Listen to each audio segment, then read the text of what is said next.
the re-recordings. I'll listen to it when the re-recordings come out. That's what I'm gonna do because I'm not profiting that sorry excuse of a bicycle. Flying dolphins pull the sleigh. It's too warm for reindeer anyway. Hey guys, it's Nicole. Welcome to day 9 of Vlogmas. This is super exciting. I said this in the last sit down video, but you and I have been together for 9 days straight, which is insane to me. I'm feeling much more optimistic and good today because first of all, I just finished my first accounting final, so that's really good. And once the second one is over, it's pretty much all just gonna be downhill from here because after that I just have like music, finals, and final projects to do. I'm also feeling really good because yesterday I was obviously kind of upset when I first started my vlog. I think part of that reason I was upset was because I had not eaten yet. And as of right now, my mom fed me a really good dinner of like ramen with vegetables. I had vegetables today and I just feel much more at peace, if you will. So today I'm going to be doing a look back at my review I wrote when I was like, I think I was 16 when 1989 came out. I might have been 15. I think I was 15, about to turn 16. But anyways, I wrote a review of 1989 on this website called Polyvore. It's no longer around, but my review exists now on the website Your Style. You can follow me on there at exonicole. I will follow all of you guys back. And today I'm going to be looking at that review. I haven't looked at it in at least a few years, I think. I'm 22 now, so to be looking back on that, this is going to be interesting. But some of you guys requested that I look back on this review since I looked back on my Lover review that I wrote right when Lover came out. So today we're going to be doing 1989. It's going to take some scrolling to get back down there. Oh my god, here it is.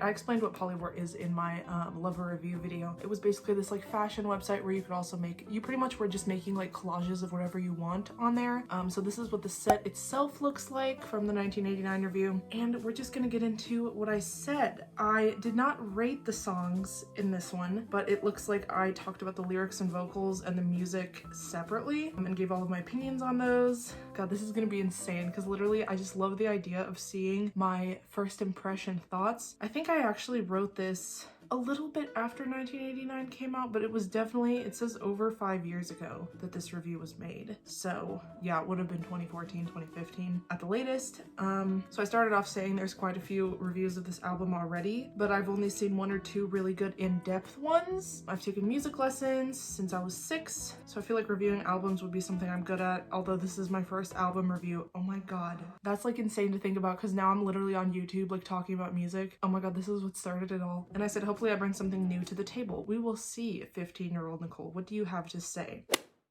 Okay, so the first track is Welcome to New York. I said the verses in this song sound very thought through and put together. The low harmonies are well done. I like how the chorus is repetitive enough to contrast with the verses. The harmonies remind me of a chorus singing behind her. However, the second section in the chorus feels off with the melody. The lyrics don't fit properly into the measure. The bridge works very well when sang with the bass, synth, and beat. Her diction is very good and the song is a wonderful opener. I do think Welcome to New York was a pretty good opener. It's not as strong as State of Grace for me, but it's still, I love the vibe of it, the new, like, it's a love song about a city, just something that we hadn't really seen Taylor do before. I still do agree that the second section of the chorus, hang on, let me look up the lyrics real fast. The chorus kind of reminds me of Look What You Made Me Do's chorus, which of course I didn't know about then. But the way things are like, it's repetitive and the way things like fit into the melody, it's a little bit odd at first. I mean, it grows on you. I definitely don't have anything like against it. It's just like a little bit strange. It doesn't like quite rhythmically fit, it feels like, especially the lines. I think I know what I was talking about 5 freaking years ago. It's a new soundtrack. I could dance to this beat forevermore. The lights are so bright, but they never blind me. Like, it doesn't feel super rhythmic. That's the only like bad thing I have to say about this. Oh, I did rate it. Never mind. Oh, I rated the lyrics and vocals separately from the music. What the heck? I gave it a 6 out of 10. Oh my god, this is insane. I literally don't remember this at all. Now I would, the lyrics are so good. Am I just that angry about the rhythm? God, what the heck? Now I'd give I mean, the lyrics are really good. I'd give it a 9. Like, lyric-wise, maybe it's just like we get super nostalgic for the old Taylor songs, but right when they come out, we just don't remember what we think of it in the moment. That's really wild. As far as the music goes, I said this song is very 80s influenced. Those days of guitar strums and simple violins are over for Taylor. The track is filled with synth, Lorde-like harmonies, and a beat that you can dance to. 9 out of 10. I don't know, now the music feels more simplistic to me. I feel like I would definitely rate the lyrics higher than the music itself. Like, the production of it isn't as interesting to me as the lyrics, but also like music has changed so much since 2014. Like, oh, that's nuts. The things that we're used to, like, we're in a completely different mindset just 5 years ago. So next is Blank Space. Lyrics and vocals, I said, wow, what a slap in the face to the media. You can hear in her voice how done she is with the accusations of being the crazy ex-girlfriend. She embodies the woman she's presented as in the tabloids in this song. The title of the song is so unique. When I saw the name, I was not able to guess what the song would be about. That's true, it's a really interesting title. The staccato feel of the vocals in the verses contrast very well with the chorus. It really does. Magic, madness, with like, so it's gonna be forever. Like, I love that. I still love that.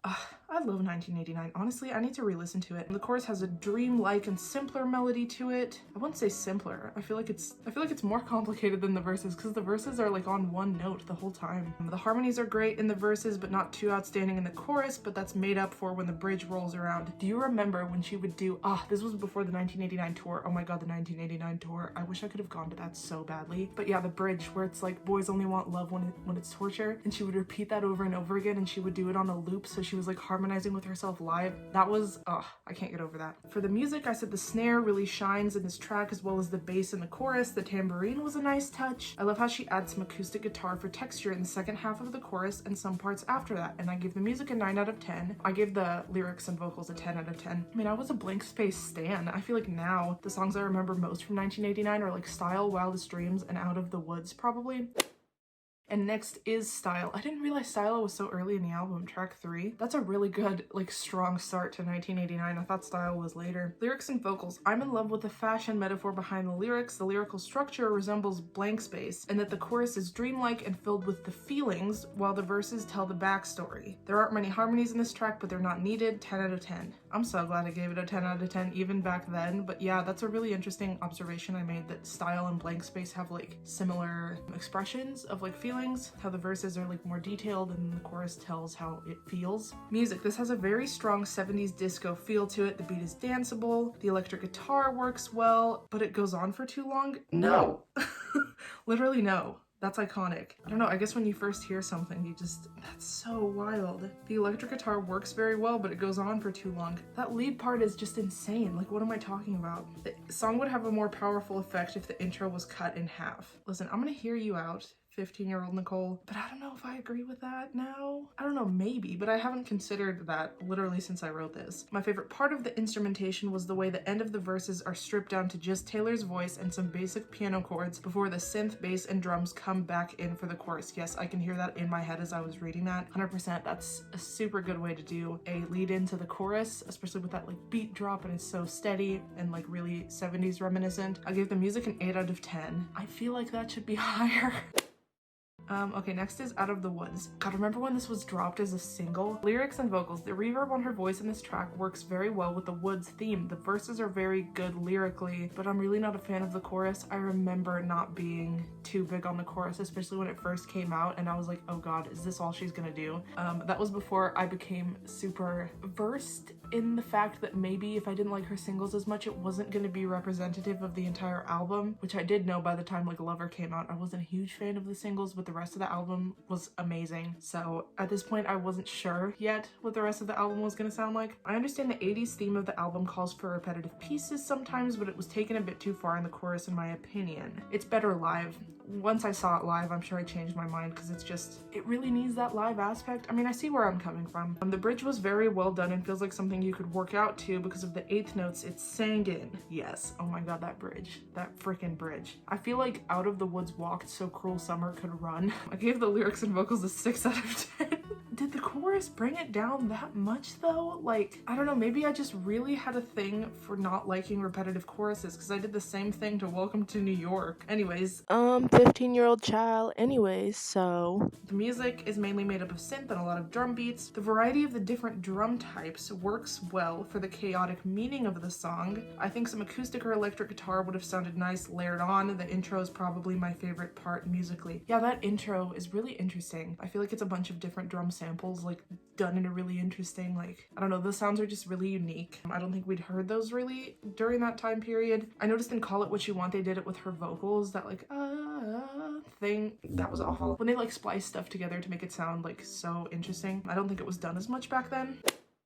Next is All You Had to Do Was Stay. Oh, I feel like people sleep on this as a track 5. Like everyone is still talking about like Delicate, but like all you had to do was stay though. And the fact she wrote it after like having a dream, she came to her, or no, her ex came to her door and she just kept saying stay in this high-pitched voice. That's so like poetic to include that aspect of it in this song. I didn't write a whole lot here. I said lyrics and vocals. The harmonies in this are my life. She really went above and beyond for the vocals. It isn't a lyrical masterpiece, but the message of the song gets across clearly. I feel like most people share this opinion. I actually had a phase where I was obsessed with All You Had to Do Was Stay, maybe like 2 or 3 years after 1989 came out. I would give it at least an 8 now. Music, this track feels fairly modern. It's a catchy pop tune. Like most songs on this album, the beat is very danceable. The dynamics are so-so. It's pretty hectic until the bridge comes in and there aren't as many instruments. This one's super repetitive too, but I don't... No, it's really not that repetitive. It's just the end of the chorus that kind of repeats the title over and over again. But there's like a fully formed chorus with like lots of words. Yeah, I do really appreciate the bridge. It does sound like a really hectic song, kind of like Out of the Woods, but the bridge is really like slower. Like, let me remind you that this was what you wanted. You ended it. You were all I wanted. Like she sings it slowly. There's a breakdown and then she screams like, oh, all you had to do was stay, and it kicks back into the chorus. Yeah, that's really good. Honestly, I love the build of that. The bridge. That bridge is underrated as far as the dynamics go and the like production of it. I know the lyrics aren't the most amazing, but like it's structured really well, which that's still a pretty impressive feat as a songwriter to structure something that intensely and have that much like feeling and emotion behind it.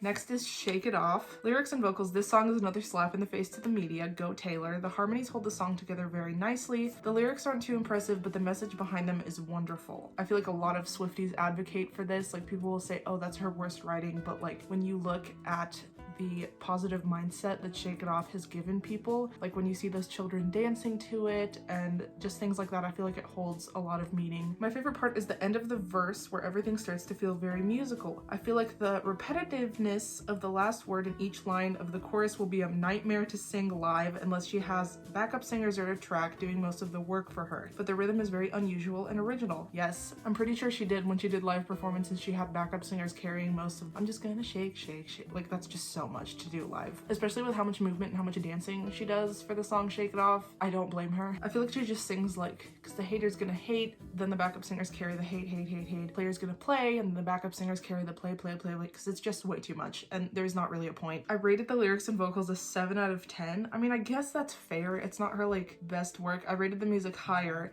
The saxophone was a very nice touch to the signature synth and drum beats of most of the songs on this album. The synth is done a bit differently in this song in that it's lighter and doesn't serve its purpose as the bass. It's very dynamic throughout. 9 out of 10. I feel like I would rate the lyrics higher and maybe the music a little bit lower now. But I do still agree that saxophone was so cool. Like, Shake It Off walked so False God could run, you know what I mean?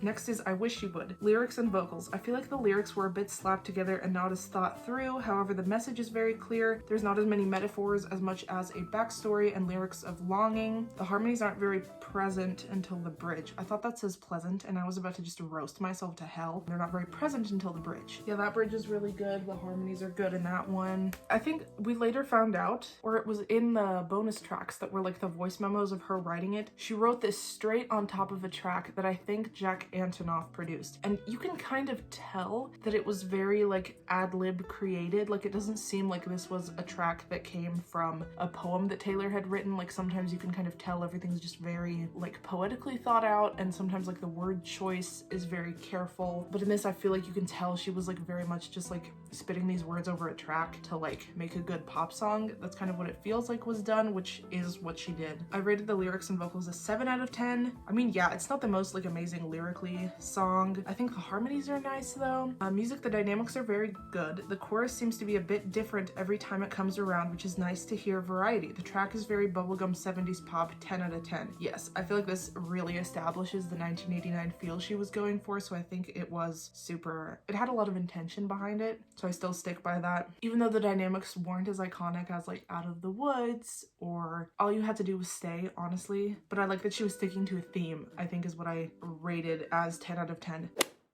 Next is Bad Blood. Lyrics and vocals. I'm really not too crazy about these lyrics. They don't seem very deep to me. I like how the song starts with a chorus. It's different. I feel like she's done that more since then. What did she start with a chorus? On Lover? I don't know what I'm thinking of. The lyrics I do like are in the bridge. I like the random haze. They keep things interesting and kind of represent her anger and feelings of betrayal. The high harmonies are very prominent in the verses. Yes, she sings so low, and then I think she has a harmony that's the octave up during the verses. I always sing the octave up because I just cannot sing that low. I rated the lyrics and vocals as 7 out of 10. I do really like what she's doing with her vocals, but I see where I'm coming from with the lyrics. It's just not my favorite. And as Bad Blood became a single and became so overplayed on the radio, I wish it wouldn't have, because it made me like almost not like it even more. I mean, it wasn't that I ever hated it, it's just like not one that I loved. And as it became insanely popular, it just like got on my nerves because I wanted to hear Out of the Woods, I wanted to hear Style. When Wildest Dreams became a single and they did that cool thing with the drums in the last chorus, I think it was a remix. Oh my god.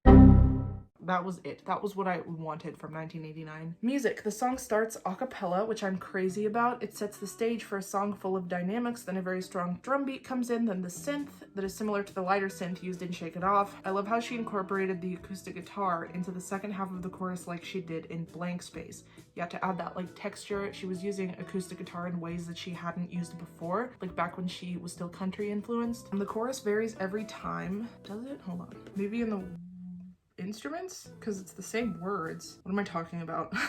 I love the added shakers halfway through the song. Then the bridge has only synth and drums after a measure of that. I just really like the accompaniment. I feel like I maybe appreciated it more when it first came out, because like as of late I wasn't too big on it. I like that on the, was it the Rep tour? Yeah, because that was the last tour she did, which is insane to think about. But on the Rep tour she combined it with Should Have Said No, which was so cool to see. I really appreciate Bad Blood because of that. I need to re-listen to that, because like I'm talking about the music like it's the most amazing thing I've ever heard, and like that wasn't the vibes that I was getting recently from my brain. Wildest Dreams. Lyrics and vocals. You probably already heard this before, but Taylor really channeled her inner Lana Del Rey into this song. Everybody's saying that Cardigan sounds like Lana Del Rey. I highly disagree. I feel like it sounds like the Lumineers. I'm really not getting much Lana in there. To be fair though, I haven't listened to Lana in a while, and I haven't listened to her newer stuff, like the Norman Rockwell album. I was obsessed with Born to Die around this time period, so I think that's why I'm getting those vibes, but Wildest Dreams is so much like Lana. Like Cardigan reminds me of the Lumineers, like a female Lumineers, but Wildest Dreams is just absolutely the it's so Lana. These lyrics are by far her most sensual. Oh my god, just wait until Dress. Like literally one album after this, Nicole, you don't even know what's coming. God, I wish I could like show this to my 15-year-old self. This just sucks that I can't like talk to myself in the past. This is her most sensual yet, but she does it in a pretty classy way. She continues to do this even in like Don't Blame Me. It's so sensual, but it's just not like vulgar at all, which I'm so happy that Taylor writes like that. Like she's writing about the like big girl stuff, but it's just not like gross. I don't know, I feel like a lot of artists, and this isn't like a target at women at all, I'm fully supportive of like women expressing their like sexualities, but I don't know, a lot of pop music stuff is so in your face when it's about this topic. But I don't know, a lot of Taylor Swift songs are just more sensual than anything, if they are at all. The melody is dreamlike, obviously. Nicole, thank you for that observation. Even though the lyrics aren't too impressive, they have this certain power to them. When added to the music and harmonies, the song is pretty nostalgic but still light. Yeah, I was already getting vintage vibes from this before the music video was even out, I think, so that's pretty cool. I think now that the lyrics are kind of impressive though. I think I was wrong, like especially the way she sings. He's so tall and handsome as hell, he's so bad but he does it so well. I know that's a simple line, but it's like the structure of that is what hits really hard for me. I rated the lyrics and vocals a 9 out of 10. The music fits the song theme so well. I love the heartbeat drum and tambourine. That was super creative. I still am obsessed with the fact fact that she recorded her own heartbeat and used it as a drum, and this was like the perfect song to do that in. The synth also fits very well with this. The dynamics are there, but they're not the best. I see what I mean now that I've heard that remix with the really powerful drums in their last chorus. Like, I see what you could have done with it production wise. I appreciate that version a little bit more, especially because most remixes just flat out suck, if I'm being honest with you. But that one like really adds something, and it's subtle, but it just does a lot for the dynamics. I rated the music a 9 out of 10. I still stick by both of those ratings, I think. Next is How You Get the Girl, lyrics and vocals. This song has a very sweet message. The verses tell the story more, while the chorus sounds like wedding vows. Wedding vows, just wait till Lover. The harmonies work very well. They aren't too busy, but they're catchy. I love the live performance of How You Get the Girl too, the way she had the like light up outfit. I rated the lyrics and vocals an 8 out of 10. Music, this song is probably the most typical pop sounding on the album. The acoustic guitar is very prominent and matches the beat nicely. The bridge is a lot less busy than the rest of the chorus. It's a nice break in the middle. Yeah, the bridge is literally just, and you could know that I don't want you to go. I mean, that's a really simple line. Yeah, this is one of the like super like bubblegummy pop. It sounds like the beginning of like Lover, or what she was going for with Lover. It is definitely full-on pop, but I love that she still has acoustic guitar in this song because that is just such a Taylor thing to do. I rated the music an 8 out of 10. I think I still stick by this. I don't know, I feel like I've slept on How You Get the Girl a little bit in the past few years. I should re-listen to this and most of these songs, honestly. The re-recordings, I'll listen to it when the re-recordings come out. That's what I'm gonna do because I'm not profiting that sorry excuse of a bicycle. This Love, lyrics and vocals. I like the verses as far as lyrics, but the chorus is too shallow for me. This love is good, this love is bad. It just doesn't seem like it elaborates enough. I understand where I'm coming from. You can come for me if you want to, but that's just, I mean, when you say it out loud, I get where I'm coming from. This love is good, this love is bad. It just doesn't seem like it elaborates enough. Yeah, I like when you like show me and not just tell me, like, why is it good, why is it bad? I mean, I guess she kind of does so in the verses. I don't know, it just feels like a very general line for Taylor to use, which is unusual for her. I love the breathy tone in her voice mixed with the reverb effect. I think this is some of her best vocals. I love when she does stuff like that, which she like put into overdrive on Folklore. I think there could have been more harmonies. The harmonies show up at the end, but they would have been nice if they showed up more throughout the song. I'm like addicted to vocals and vocal layering. I rated the lyrics and vocals an 8 out of 10. Music, the instrumentation is like a slowed down version of Out of the Woods. It's very pleasant, 9 out of 10. A slowed down version of Out of the Woods? Hold on. I guess I could see it, like slowed down 80s pop versus Out of the Woods being super high energy. Someone needs to slow, I could do it. I could listen to Out of the Woods slowed down and see how that compares. I want to do that now. Hang on. I obviously can't show you guys what it sounds like because of copyright, but hang on. Oh my god, it does. If you slow down Out of the Woods, it sounds like the instruments of This Love. I swear to god. Oh my god, that's insane. I was right. Oh my god. Let me know down in the comments if you agree with that, because that's like so cool to me.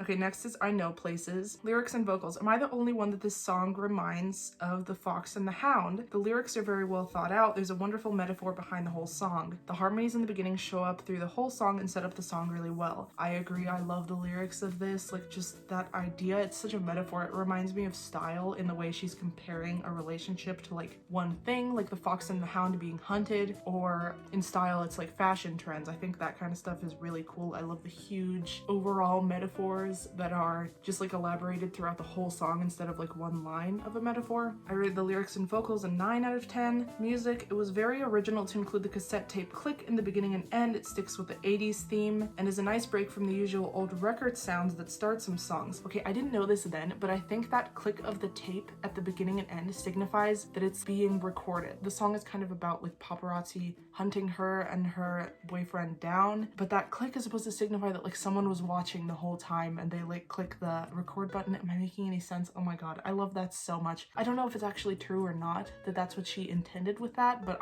that interpretation is like it's like spooky almost, like someone's watching the whole time, you know? And yeah, I said how the old record, there's like an old record fuzz that starts some songs that people use, but she used the cassette tape click instead, and I don't think I'd seen that before. The piano works well with the snare in the beginning. I love the contrast between the verse and chorus. The change to a major chord in the chorus is very nice. She talks about that in her voice memo writing this song, how she said she wanted it to go into this major chord in the chorus, and it's like, baby. That's so good. It's just so like euphoric. The bass also is my life. The instruments in this are just amazing. I rated it a 10 out of 10. The bass is so good. That like it's not a walking bass, it's like a bouncy bass. I literally went to music school. If you've heard it, you know what I'm talking about. Next is Clean. Lyrics and vocals. God, this song is perfection. I'm so glad that that opinion has stuck with me. The lyrics convey such a deep and important meaning. There's a hidden metaphor behind it all and keeps things interesting. The choral harmonies were a nice touch. So agree. I love what Imogen. I love what Imogen Heap did to this song with her. It's just such good songwriters working on this, and like we got what you would expect from Taylor Swift and Imogen Heap. Yeah, the hidden metaphor behind it, the way she compares getting over a breakup or things people have said to you that haven't been the nicest, comparing it to like addiction and you become clean. So good. And the like clean speeches from the 1989 tour. I rated the lyrics and vocals at a 10 out of 10. I'm so proud of my past self for doing so. Music. There's an effect in the song, mainly the chorus, that sounds like drops of water. I'm pretty sure it's a xylophone or something similar. The synth comes in during the second verse and adds drama. The rattling sounds in the drums fits into the music nicely, and the bass at the end of the bridge gets a little overpowering, especially when wearing headphones. So that was my only critique, was the bass at the end of the bridge. That's very specific. I think I know what I'm talking about. I mean, yeah, I see what I mean, but it's just like I'm so obsessed with Clean that I haven't thought about that in literally 5 years. I really do like the xylophone that sounds kind of like water. I rated the music a 9 out of 10, and I also did the bonus tracks because that's just essential. So the first bonus track is Wonderland. This is so underrated. Wonderland is so underrated. Lyrics and vocals. Again, this song is written with a great metaphor behind it. Yeah, it's the same kind of thing she did with I Know Places and Style, where she talks about Wonderland, and like that's just the entire concept of the song. There's a lot of like Disney influences on this. Like I Know Places really feels like The Fox and the Hound. Wonderland is obviously like Wonderland. The song has amazing similes and metaphors sprinkled throughout. I wouldn't go as far to say it's as moving as Clean, but it's pretty meaningful. I love the way the word Wonderland is sang. I don't know what other term to use other than sforzando. I sound like a music theory nerd, I'm so sorry. Yeah, I think that's what that is, the way she like goes up and then back down, and it's like loud and then soft. That is a method that is used in classical music a ton, especially in like choral stuff, which is pretty impressive of her to do in like a pop song, especially one that kind of like, this one kind of reminds me of I Knew You Were Trouble. Yeah, I talked about that. And then I went on to explain sforzando. I said it means like a note has a stronger sudden emphasis. She's kind of scoops into the note, which usually would sound ugly, but it works very well and isn't overdone. 8 out of 10 on the lyrics and vocals. For the music, I said the dynamics in this song are the best on the whole album, hands down. There's a bit of dubstep in the chorus with some piano chords and an electronic effect resembling lights. I haven't listened to this in so long, I don't remember what it sounds like. I remember all the lyrics and the melody, but the production I don't remember. Yeah, because I think it starts off quiet and then it goes really hard into like the second part of the chorus or something. If I'm remembering correctly, I think it does have like really strong dynamics. It all complements the song's chaotic meaning, similar to I Knew You Were Trouble from her album Red. 10 out of 10 on the music. Yeah, I think what I love so much about this song, I was obsessed with I Knew You Were Trouble back when Red came out and long after Red was done. So yeah, it's just really reminiscent of that. I'm glad that dubstep is gone as a whole because oh my god, what the heck even was that? But when Taylor used it, oh my god, it was so cool. And I feel like it really encouraged her to step outside of her comfort zone when writing pop music, because I know she was kind of hesitant to do that prior to Red. Next is You Were in Love. Lyrics and vocals. I feel like this song would have been an amazing closer, as she sings about love being what she spent her whole life trying to put into words. Yeah, honestly, if this would have been on the actual full album and would have like, no, Clean is such a good closer though.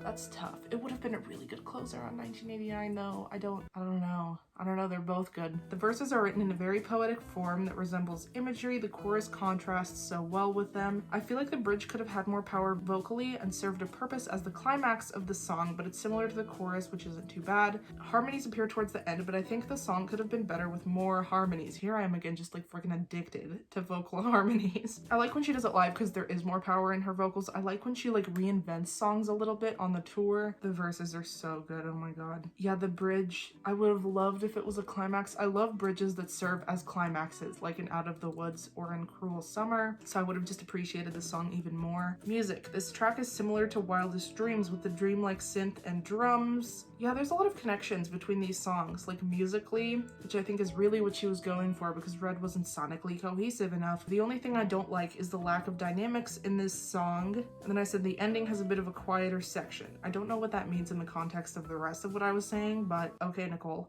I rated the music an 8 out of 10. Yeah, I feel like you can still have a super dreamy, slower song with lots of good dynamics, which is what she did in Wildest Dreams. I mean, Wildest Dreams still was improved even more with that remix with the like big drums, but yeah, some more dynamics would have made it a little better.